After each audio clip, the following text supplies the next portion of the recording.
Erik Ten Hag has to remain in charge of Manchester United for as long as possible. I don't think for as long as I've been a football fan, Manchester United have been this much fun to watch. No matter what the occasion, if it's a top of the table clash, like a Manchester derby for example, or if it's a Champions League group stage game against a European titan like Copenhagen, or maybe it's just a run-of-the-mill Premier League match against, one of the good and the great that's in the league. Erik Ten Hag's Manchester United never fail to disappoint. They're always so entertaining to watch. The squad is full of world-class talent that are world-renowned for their defence. Every time you watch them play, they're coming up with all sort of new and inventive ways to influence the result in the match, and they're always making headlines for the decisive moments in the match. But there's a really loud minority of Manchester United fans out there that want Erik Ten Hag out of the club. They don't see the dynasty that he's building, the quality football that he's producing on the pitch, and they want to see him gone. It does feel like the party for Erik Ten Hag at Manchester United, the days are numbered, the writing is on the wall. In the video today, we're going to be looking at exactly how much longer do we have to enjoy the Erik Ten Hag Manchester United dynasty. Man United's fixture list coming up is very dense and very competitive, so there's going to be lots of opportunities there to see classic Ten Hag Manchester United. So how many more games do we get to enjoy this vintage Man United that we're enjoying at the moment? At any point in the video today, if you laugh, you learn, you like something or whatever, please do like and subscribe to the channel, share and retweet and all that good stuff, guys. Stay out of trouble and let's just get stuck into it. Now, first of all, I'll be really interested to keep on top of the comment section in this video because as we roll through the remainder of the 2023 calendar, we are still going to have a bit of Ten Hag party, and I'll be really interested to see how the results come in alongside any of the forecasts and the predictions we do in this video. But alongside that, you might watch this video 2 months after we make it. Some of these results will have came in and we'll see what the party's been like.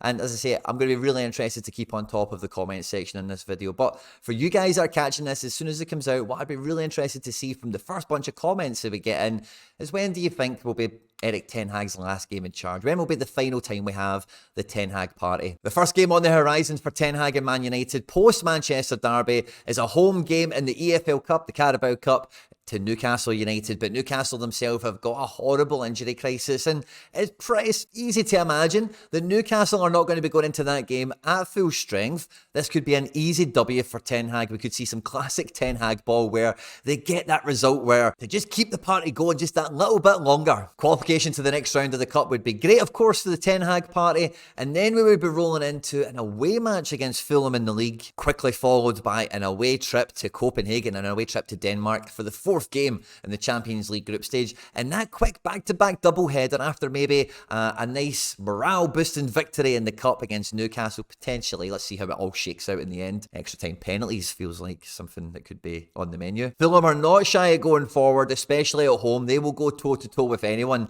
and that's going to be a real test of Man United, not just can they outscore Fulham, but how many goals can they stop Fulham scoring potentially? And it was a huge moment for Erik Ten Hag and Manchester United to get that result against Copenhagen in the last Champions League group stage game, but going away to Denmark. We know this is one of the most feared venues in European football. That is going to really be a huge test on the current Man United squad. Can they go to Copenhagen? Can they get the 3 points after playing away to Fulham the Saturday before? And it's at this point that I really do worry for the Ten Hag party, because if it doesn't get the result in Copenhagen, you know that vocal minority that love to try and bring Ten Hag down and say he's not doing a good job at Man United are going to be right on his case, because qualification from Europe at that point will be in severe jeopardy.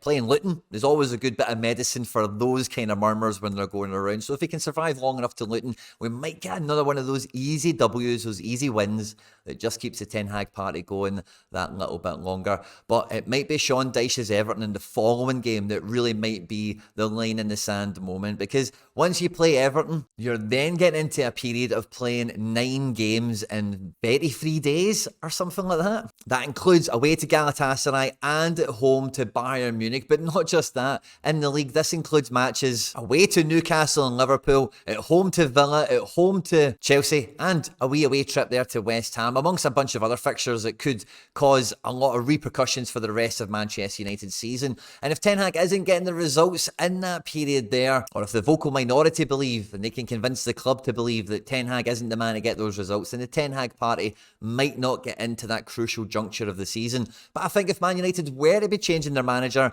at that point there, it's going to be very, very difficult to get someone that can hit the ground running, pick up this current squad of world-class players that are worth so much money and are so amazing, to then play Chelsea, 3 days later Bournemouth, 3 days later Man United, 5 days later Liverpool, etc, etc. It's a huge task ahead. And then Man United start the next calendar year, 2024, playing Ange Postecoglou's Tottenham Hotspur in the January transfer window. And that's also a very crucial part of this dynamic, because around that Luton and Everton fixture, we've got an international window in the middle there. And like I say, I think that is going to be the section where if Man United are going to do something to end the Erik Ten Hag party, it's going to be around that time there, because you want to run through that very important period of 9 games in 33 days. Give whoever else is in charge, I'm getting kind of Ralph Rangnick deja vu from when he came in, but you want to give that person a bit of time with the squad, get them into a window, let them do some surgery, and then go again. We can only hope and pray that the club see sense and continue to keep Erik Ten Hag in charge, so we can continue to see Maguire and Evans in centre back. We can continue to see Anthony, Garnacho and all these guys,